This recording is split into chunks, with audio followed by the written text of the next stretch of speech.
ভুল করে থাকলে জাতির কাছে ক্ষমা চাইতে প্রস্তুত আওয়ামী লীগ।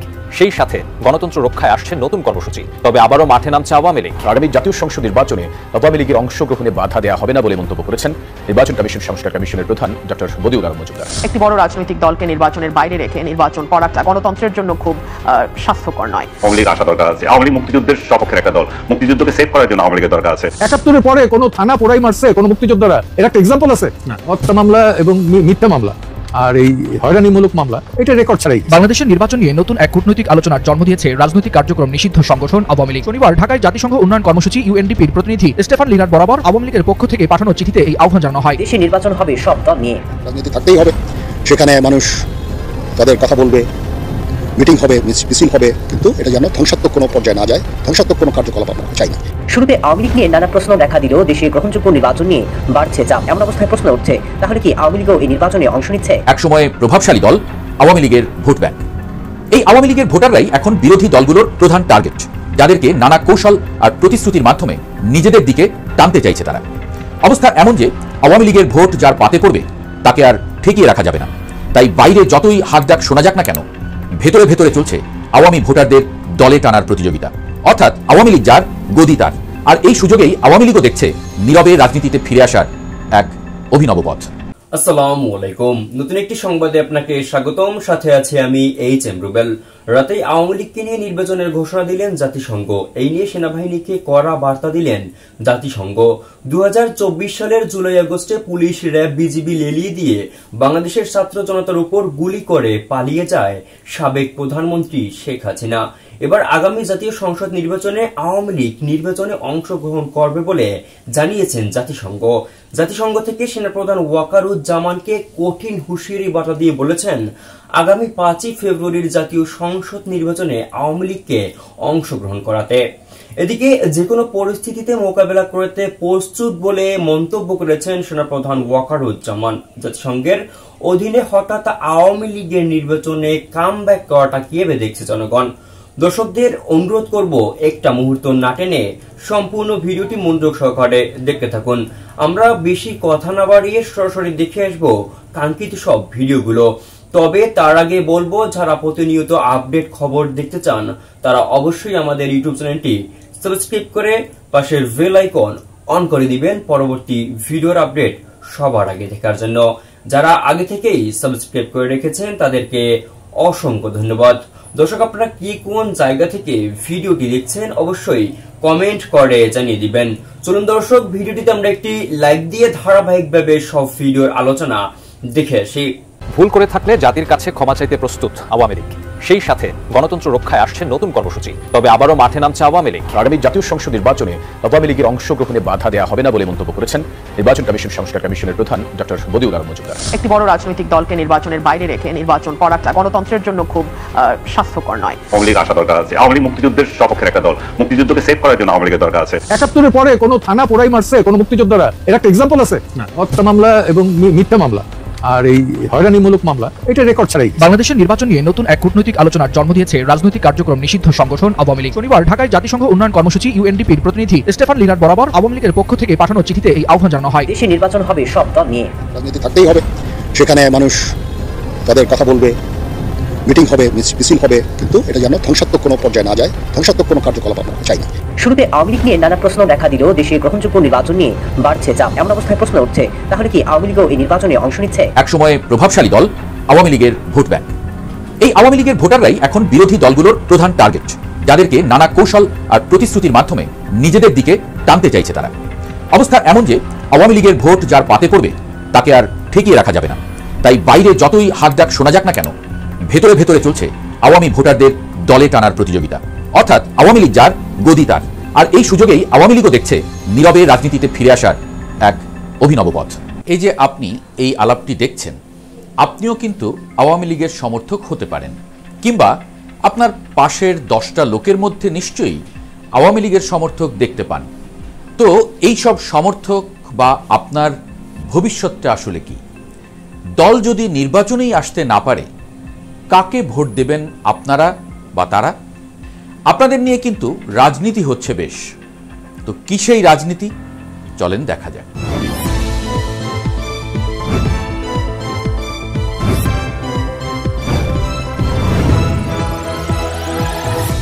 বাংলাদেশের আসন্ন জাতীয় সংসদ নির্বাচনকে ঘিরে রাজনীতির মাঠে চলছে এক রুদ্ধশ্বাস নাটক।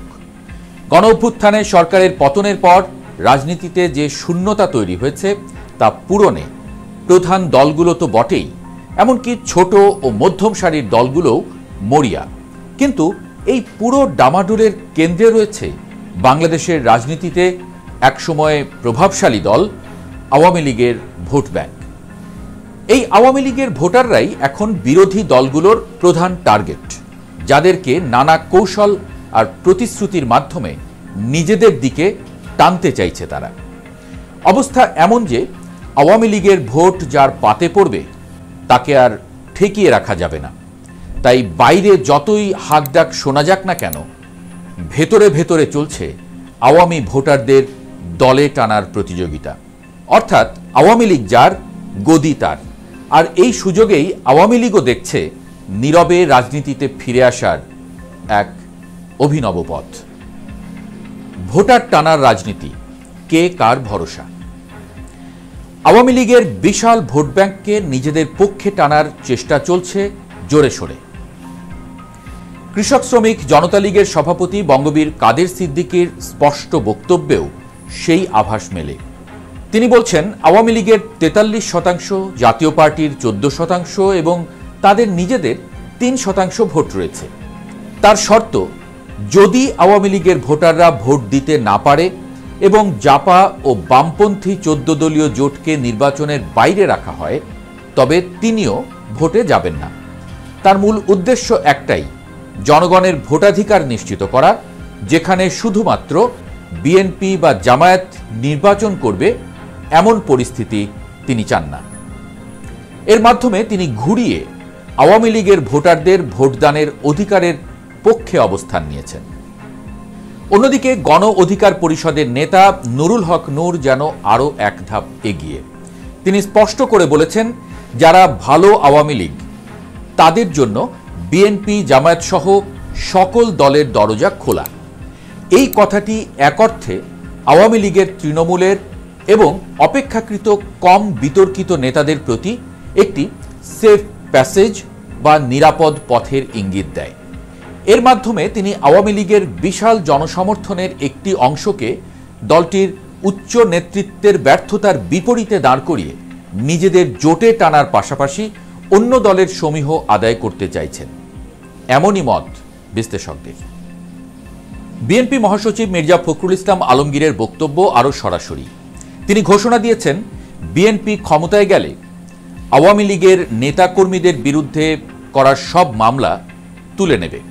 এটি নিঃসন্দেহে ক্ষমতা হারিয়ে চুপসে যাওয়া আওয়ামী লীগের নেতাকর্মীদের জন্য একটি বড় রাজনৈতিক বার্তা বা আশ্বাস। একদিকে এটি তৃণমূলকে আশ্বস্ত করার কৌশল, অন্যদিকে এটি রাজনৈতিক প্রতিহিংসার সংস্কৃতি থেকে বেরিয়ে আসার একটি ইঙ্গিত বটে। মন পাওয়ার রাজনীতিও বলছেন অনেকে যদিও। তবে গোলাম মাওলা রনি যেন সবকিছু ছাপিয়ে গেলেন। তার মতে আওয়ামী লীগের ভোটাররা আল্লাহর মালে পরিণত হয়ে গেছেন। এর অর্থ ভোটাররা এখন আর দলীয় নির্দেশনায় আবদ্ধ নন।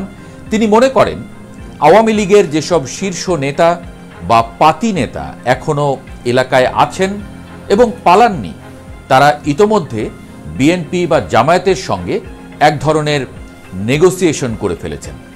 রনি বলেন, 14 মাস আগের তুলনায় বর্তমানে আওয়ামী লীগের ব্যাপারে সারা বাংলাদেশে অনেক পজিটিভ কথাবার্তা হচ্ছে। তার শঙ্কা, আওয়ামী লীগের ভোটাররা দলের প্রধান শেখ হাসিনার কথা মতো ভোট বর্জন করবেন, নাকি তাদের ভোট কেন্দ্রের দিকে টেনে আনার মতো শক্তি সামর্থ্য তৈরি হবে, এটা বলা যাচ্ছে না। তার এই বিশ্লেষণ এটাই স্পষ্ট করে যে আওয়ামী লীগের ভোটাররা এখন রাজনীতির ট্রাম্প কার্ড, যাদেরকে ধরে রাখতেই বিরোধী শিবির এত মরিয়া। স্বতন্ত্রের ছদ্মবেশে আওয়ামী লীগের প্রত্যাবর্তন। ফেব্রুয়ারির নির্বাচনে আওয়ামী লীগকে আসতে দেয়া হবে না, এটা মোটামুটি পরিষ্কার। এটা আওয়ামী লীগ বোধহয় নিজেরাও জানে। তবে দলীয় প্রতীকে নির্বাচন করতে না পারলেও একটি ভিন্ন কৌশল নিয়ে নির্বাচনের মাঠে ফিরতে চাইছে আওয়ামী লীগ, এরকম আলোচনা আছে। আর তা হল স্বতন্ত্র প্রার্থীর মাধ্যমে নির্বাচনে অংশগ্রহণ। নির্ভরযোগ্য সূত্র মতে আওয়ামী লীগের নেতারা সেই সুযোগ কাজে লাগাতে চাইছেন। আওয়ামী লীগ অন্তত 60টি আসনে স্বতন্ত্র প্রার্থী দেওয়ার প্রস্তুতি নিচ্ছে বলে জানা যাচ্ছে। এই আসনগুলোর মধ্যে বিশেষ করে সেগুলোকে প্রাধান্য দেওয়া হচ্ছে যেখানে আওয়ামী লীগের রিজার্ভ ভোট তুলনামূলকভাবে বেশি এবং যেখানে সংখ্যালঘু ভোট 18 থেকে 22% মধ্যে। দেশ এবং ভারতে অবস্থানরত আওয়ামী লীগের একটি নির্বাচনী টিম এ নিয়ে নাকি কাজ করছে। তাদের লক্ষ্য 10 থেকে 15টি আসনে নিশ্চিত জয়, 40টির মতো আসনে অল্প ব্যবধানে বিজয় আশা করা, সব মিলিয়ে সর্বনিম্ন 35 থেকে সর্বোচ্চ 60টি আসনে জয়লাভের সম্ভাবনা তৈরি করা। এর ফলস্বরূপ নির্বাচনের ফলাফলে দলটির বিরোধী শিবিরে বসার সম্ভাবনাও উড়িয়ে দেয়া যায় না। বিশ্লেষকদের মতে এটি একটি অত্যন্ত দূরদর্শী কৌশল হতে পারে।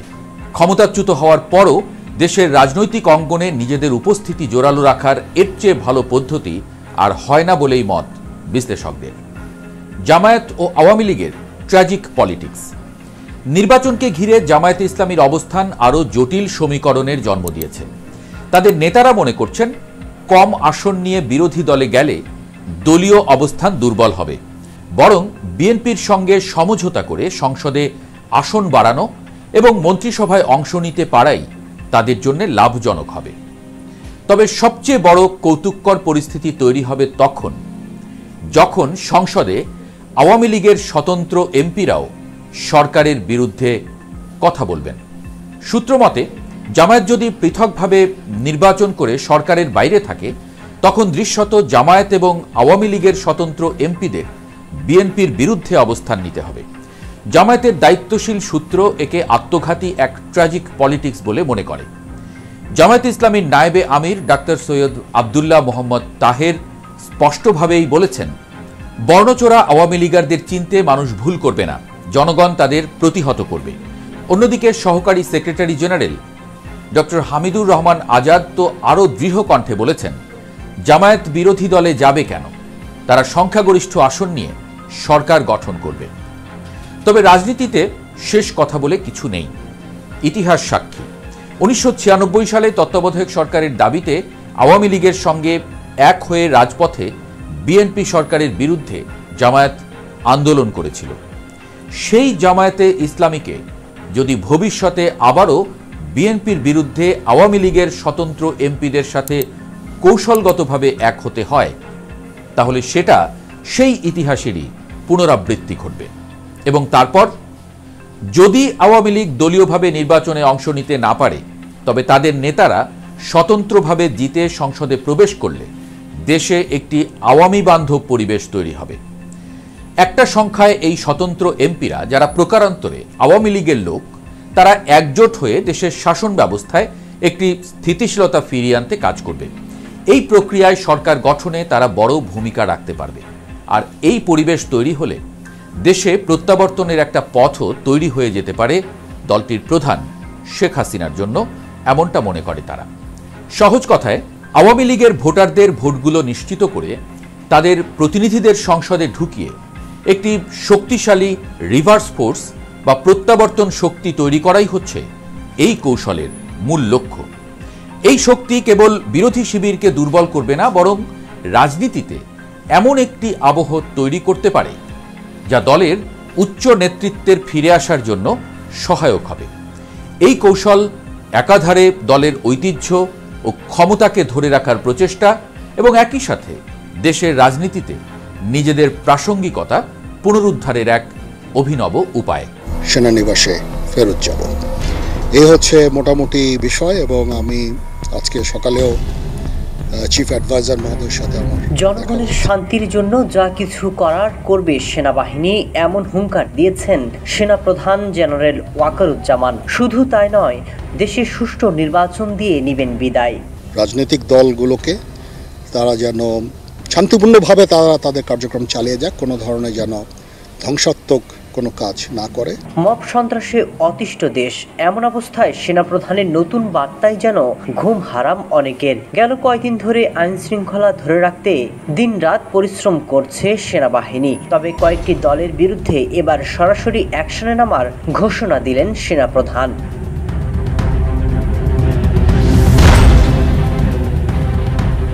কয়দিন পরে নির্বাচন, এ নিয়ে সেনাবাহিনীকে নির্দেশনা দেওয়া হয়নি। তবে সেনাপ্রধানের ইঙ্গিত, দেশে নির্বাচন হবে সব দল নিয়ে।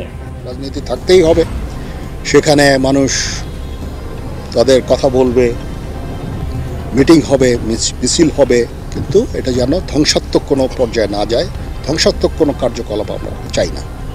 শুরুতে আওয়ামী লীগ নিয়ে নানা প্রশ্ন দেখা দিলেও দেশে গ্রহণযোগ্য নির্বাচন নিয়ে বাড়ছে চাপ। এমন অবস্থায় প্রশ্ন উঠছে, তাহলে কি আওয়ামী লীগও এই নির্বাচনে অংশ নিচ্ছে? বাংলাদেশের নির্বাচন নিয়ে নতুন এক কূটনৈতিক আলোচনার জন্ম দিয়েছে রাজনৈতিক কার্যক্রম নিষিদ্ধ সংগঠন আওয়ামী লীগ। জাতিসংঘের কাছে চিঠি পাঠিয়ে নির্বাচনী সহায়তা বন্ধের আহ্বান জানিয়েছে দলটি, যেখানে তারা উল্লেখ করেছে অন্তর্ভুক্তিমূলক ও বিশ্বাসযোগ্য পরিবেশ ছাড়া কোনো নির্বাচনে জাতিসংঘের সম্পৃক্ততা থাকা উচিত নয়। গেল শনিবার ঢাকায় জাতিসংঘ উন্নয়ন কর্মসূচি ইউএনডিপির প্রতিনিধি স্টেফান লিনার বরাবর আওয়ামী লীগের পক্ষ থেকে পাঠানো চিঠিতে এই আহ্বান জানানো হয়। চিঠিতে স্বাক্ষর করেছেন দলটির সাবেক যুগ্ম সাধারণ সম্পাদক ও সাবেক শিক্ষামন্ত্রী মহিবুল হাসান চৌধুরী নওফেল। চিঠিতে বলা হয়, বাংলাদেশের বর্তমান নির্বাচনী প্রক্রিয়া অন্তর্ভুক্তিমূলক ও বিশ্বাসযোগ্য নয়। তাই এই পরিস্থিতিতে জাতিসংঘ ও ইউএনডিপির নির্বাচনী সহায়তা আন্তর্জাতিক আইন, জাতিসংঘ সনদের নিরপেক্ষতা এবং মানবাধিকারের মূলনীতি লঙ্ঘনের ঝুঁকি তৈরি করছে। আওয়ামী লীগ চিঠিতে জাতিসংঘকে আহ্বান জানিয়েছে অবাধ ও অংশগ্রহণমূলক নির্বাচনের পরিবেশ নিশ্চিত না হওয়া পর্যন্ত নির্বাচনী সহায়তা স্থগিত রাখতে, সব রাজনৈতিক পক্ষের সঙ্গে জাতীয় সংলাপের উদ্যোগ নিতে, এমনকি মানবাধিকার ও আইনের শাসনকে সর্বাধিক গুরুত্ব দিতে চিঠিতে আহ্বান জানায় দলটি। তবে এই আওয়ামী লীগের বিরুদ্ধেই আবার ৩টি বিতর্কিত নির্বাচনের মাধ্যমে টানা ১.৫ দশক স্বৈরাচারী কায়দায় ক্ষমতায় থাকার অভিযোগ রয়েছে। সেখানে জাতিসংঘের কাছে অন্তর্ভুক্তিমূলক নির্বাচনের আহ্বান জানানো দলটির দ্বিচারিতার বহিঃপ্রকাশ বলে মনে করছেন দেশের রাজনৈতিক সচেতন মহল। পররাষ্ট্রমন্ত্রী জয়শঙ্কর হচ্ছে অন্য লেভেলের খেলোয়াড়। পৃথিবীর কয়েকজন পররাষ্ট্রমন্ত্রীর কথা যদি উল্লেখ করা হয়, তার মধ্যে জয়শঙ্কর থাকবে একজন, কারণ কূটনীতিতে তার দক্ষতা অতুলনীয়। কিছুদিন আগে যে আমেরিকার সাথে ভারতের এত খারাপ সম্পর্ক হয়ে গিয়েছিল, ভারতের পররাষ্ট্রমন্ত্রী জয়শঙ্কর সেই সম্পর্ককে আবার ভালো করে ফেলেছেন কূটনীতির মাধ্যমে, এবং আমেরিকা বাধ্য হচ্ছে ভারতের সাথে সম্পর্ক ভালো করতে। শুধু আমেরিকার সাথে সম্পর্ক এখন ভালো হচ্ছে না, ভারত চীনের সাথে যে খারাপ সম্পর্ক ছিল, অনেক বড় বড় বিরোধ ছিল, এই জয়শঙ্করের কূটনীতির মাধ্যমে সে সকল বিরোধও আস্তে আস্তে অনেক ক্ষেত্রে কমিয়ে ফেলেছে এবং চীনের সাথে আগের থেকেও ভালো সম্পর্ক করার চেষ্টা করছে ভারত। আর রাশিয়ার সাথে তো অনেক ঐতিহাসিক ভালো সম্পর্ক আছে ভারতের সাথে, এখনো অনেক ভালো সম্পর্ক ভারতের সাথে রাশিয়ার, এটা না বললেই নয়। তাহলে বিশ্বের বড় বড় 3টা সুপার পাওয়ারের সাথে এখন ভারতের খুব ভালো সম্পর্ক। বাংলাদেশের বিষয় নিয়ে অনেক বেশি মনোযোগী হওয়ার থেকেও ভারত এই 15 মাসে চীনের সাথে সম্পর্ক ভালো করার ক্ষেত্রে মনোযোগী বেশি ছিল, কূটনীতির দিকে বেশি খেয়াল দিয়েছে। আমেরিকার সাথে সম্পর্ক যে খারাপ হয়ে গিয়েছিল সেটাও ভালো করার ক্ষেত্রে অনেক বেশি মনোযোগী ছিল, আর রাশিয়ার সাথে আরো বেশি ব্যবসা বাণিজ্য এবং ভালো সম্পর্ক করার ক্ষেত্রে মনোযোগী ছিল। এখন মোটামুটি আমেরিকার প্রেসিডেন্ট ডোনাল্ড ট্রাম্পও ভারতের উপর যে 50 থেকে 55% শুল্ক আরোপ করেছিল, সেটাও কিছুদিনের মধ্যে 10 থেকে 15% নিয়ে আসছে। তার মানে আমেরিকার সাথে সম্পর্ক ক্লোজ করে ফেলছে অনেক বেশি, এবং চীনের সাথে অনেক বেশি সম্পর্ক ক্লোজ করে ফেলছে ভারত, আর রাশিয়ার সাথে অনেক বেশি সম্পর্ক আগে থেকে তো ক্লোজ আছেই। তাহলে এখন বাকি কি? এখন বাকি আছে বাংলাদেশ। এখন সকল ফোকাস দিতে পারবে বাংলাদেশের উপর এই ভারত সরকার বা পররাষ্ট্র মন্ত্রী এই এস জয়শঙ্কর। আর অজিত দোভাল তো বাংলাদেশের বিষয় নিয়ে অনেক আগে থেকে অ্যাক্টিভ আছে।